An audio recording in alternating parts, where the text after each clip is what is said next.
Hi பேசுகிறது Ruby கேட்குறது நீங்கள் எனக்கு நடந்த ஒரு சின்ன விஷயத்த தான் நான் விளாகாக எடுத்துகிட்ருக்கேன். ஸோ இந்த தையல்கார நான் இவங்களோட தொழிலே தைக்கிறது தான். ஸ்ட்ரீட் வழியாக போயிட்டு ரோடு வழியாக போயிட்டு தைக்கிறது தான்.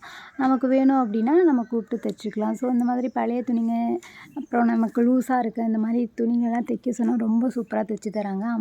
தம்பியோட சட்டை 2 பெருசாக இருக்குது அப்படின்னு தைக்க சொன்னேன். சூப்பராக தைச்சிருந்தாங்க.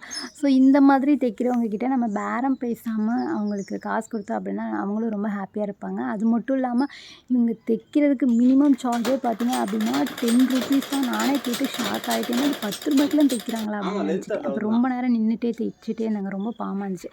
சரி தண்ணி குடிக்கிறீங்களா அப்படின்னு கேட்டேன். குடிக்கிறேம்மா அப்படின்னு சொன்னாங்க. ஸோ அதுக்கப்புறம் தண்ணி கொடுத்தோம். ஸோ எல்லாம் நிறைய துணி பேண்ட்டு எல்லாமே தைச்சிட்டு எவ்வளோன்னு கேட்டால் ₹80 தான் சொன்னாங்க. ஸோ ₹100 கொடுத்தேன். ரொம்ப ஹாப்பியாக இருந்தாங்க. அப்புறம் டீ குடிக்கிறீங்களா அப்படின்னு கேட்டேன். ஸோ அப்புறம் ஓகேன்னு சொன்னாங்க. அப்புறம் டீ போட்டு கொடுத்தோம். டீயும் குடிச்சாங்க. ஸோ அவங்களாம் ஹாப்பி, எனக்கும் ஹாப்பியாக இருந்துச்சு.